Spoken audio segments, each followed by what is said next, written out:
Yes, we do. Blaster in succession from Han Solo, and then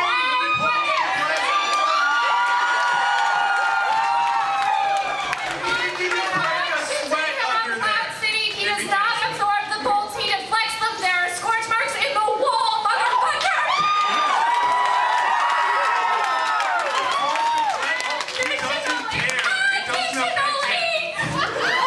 Also, Spock is second in command to an exploratory vessel. Vader is second in command to a fucking destroyer.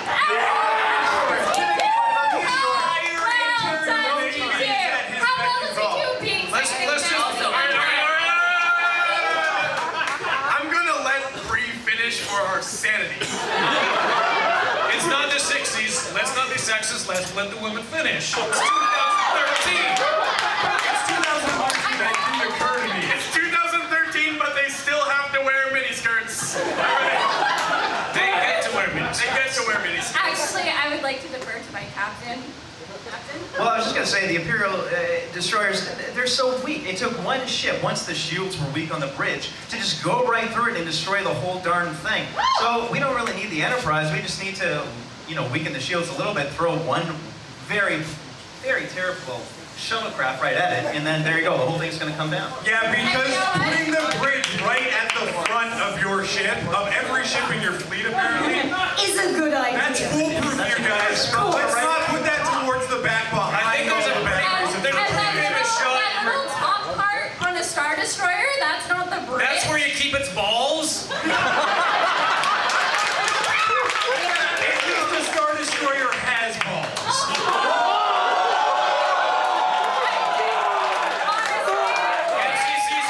One's got two dicks on the back. We got two balls versus two dicks.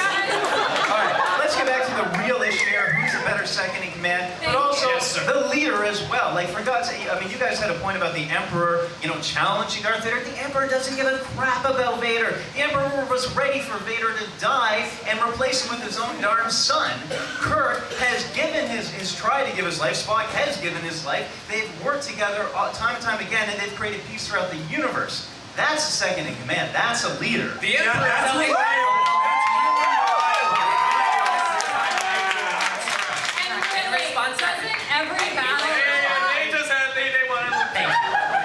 Two direct quotes from these guys regarding Kirk being a good first in command. So their goal is the needs or the many versus the needs of the few. Quote from them. Also, they also quoted Kirk basically almost sacrificed the Enterprise for Spock. Doesn't that go against the needs of the many versus the needs of the few? That was Kirk quote from them. Sometimes, and I would like to quote from the end of Search for Spock, sometimes the needs of the one outweigh the needs of the many. Yeah, because Spock really wouldn't have been able to fix the problems in that last movie if old Spock hadn't lived so that he could just cheat.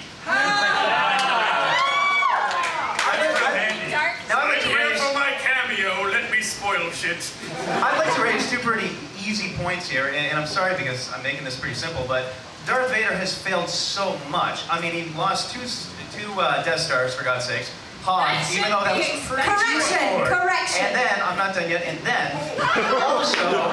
he also ended up betraying and killing every boss he ever had. That's not a second in command. No, that's Anakin you're talking about, not Darth Vader. So the Emperor wasn't... The Emperor wasn't betrayed by Darth Vader, and Anakin Skywalker was Darth Vader for half of a day, and during that time he betrayed the Jedi Council. He was deemed Darth Vader after killing Mace Windu in the Emperor's office. Except there's a problem. Palpatine didn't actually die. So he didn't actually die. Oh, well, plenty of counts died. So Alright, that's 1 minute left. 1 minute left. Summarize anything you want. I think that what the debate is about, the debate right now is about who is the better second in command. Here's my question. If you are on an exploratory vessel of meeting new people for the first time, making first contact, who do you want at your side? A big scary monster who's just going to be a rabid dog and kill you if he disagrees with what I say? Or are you going to want someone who's going to give his life for you, who's going to question your intents when you're going off book? All right. Okay, can I just quickly debate that? Okay, because I know you said that, it was like a ravaged animal. So Spock command every 7 years goes fucking apeshit like crazy? Yeah, that's Vader. At least you don't have to That's worry Vader about it. and At least, excuse me! That's Vader, okay, and I'm sure Hey, he'll hey, throw a okay, helmet logic with that dictates. problem. Logic dictates that you should listen to me. At least we do not have to worry. At least we do not have to worry about Darth Vader because his bits are already burned off, so there's no worry about whatsoever. Focus, people. Focus. Okay, I'm gonna have to end it at bits burnt off. Let's hear it for the Geeks and Nerds.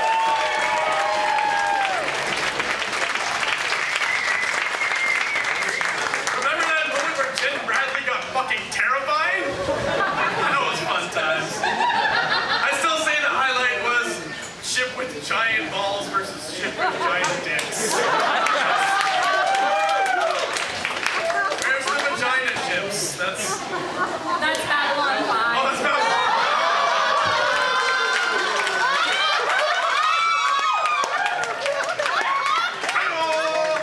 All right, folks, we are nearing the end, but before we go, we have the final words, and in the interest of fairness, we are switching up the order for the final words. So, final word from the nerds and Darth Vader.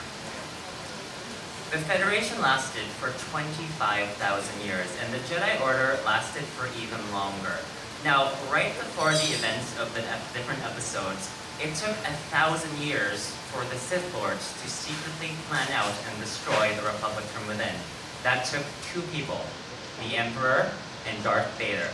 The Emperor destroyed the Republic, and Darth Vader managed to defeat a Jedi Order that lasted for 25,000 years. Not only that, he managed to force any rebellions for the entire span of the Empire.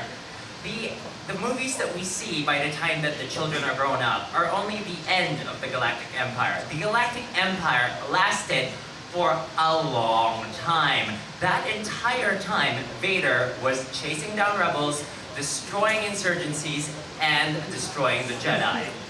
This is what you see. He has been a consistently amazing second-in-command for many, many years. And let's go from an actual quote from Leonard Nimoy. He actually said that the Star Trek after season 3 was dead again. And then 7 or 8 years later, George Lucas did us a favor when he made Star Wars, and it was such an enormous success that Paramount decided to resurrect Star Trek. So, without the amazingness of Darth Vader being a brilliant antagonist, but then we wouldn't actually have Star Trek. Continue. All right. I have one last point. We're supposed to be short, right? I have one last point, okay? You slipped up a little there, you said protagonist. Personally, I think he is a great protagonist. I mean, who do you want by your side? Do you want some guy with pointy ears and a pointy eyebrow? Do you want the most badass guy in the galaxy that you can pull And I posit this to you, okay? Federation, or would you like to come to the dark side, where we have cookies?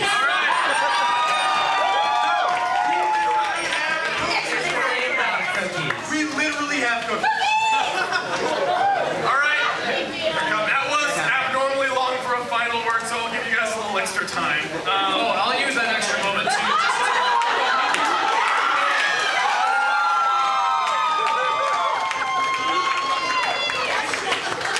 Somebody put Nana back in the home. I think she lost. You're gonna eat cookies that the Emperor made?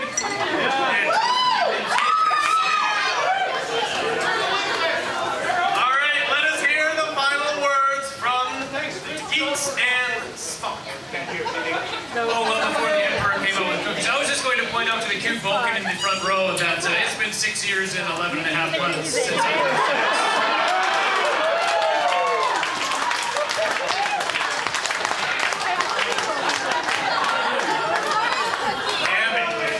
Now, to get back to the actual debate and not what other arguments were about, the skills of a second-in-command should be loyalty to his leader. Able to debate his leader when they believe them to be wrong. able to take command and succeed in a mission.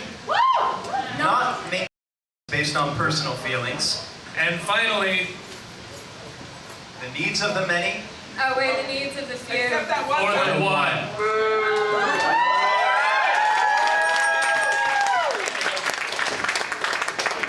Well, this was a great time we've had, and now it is time to render our decision. I know. It's already that time, and I'm eagerly looking forward to this.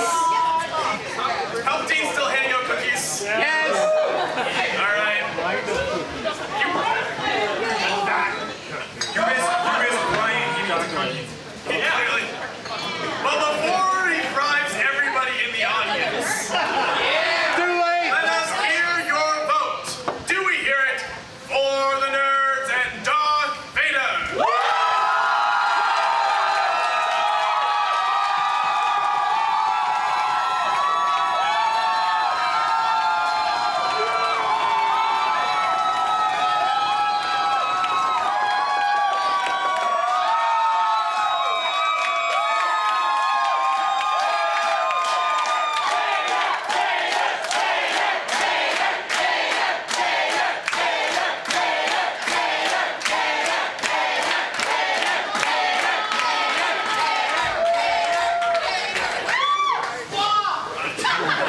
I was saying slow down.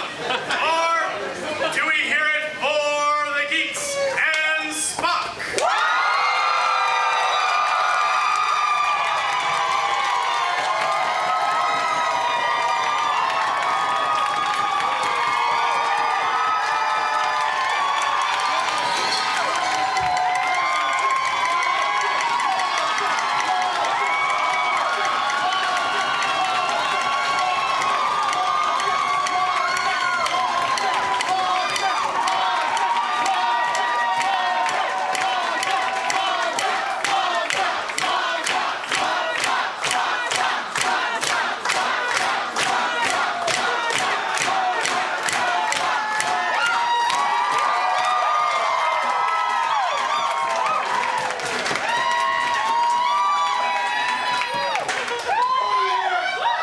Also, where's that one person who shouted "Orf"? Also, I just like when you guys were chanting, all I could think was Spock, Spock, Spock, Spock, Spock, Spock. This was a really, really close one, guys, and you're all winners. But to be more specific,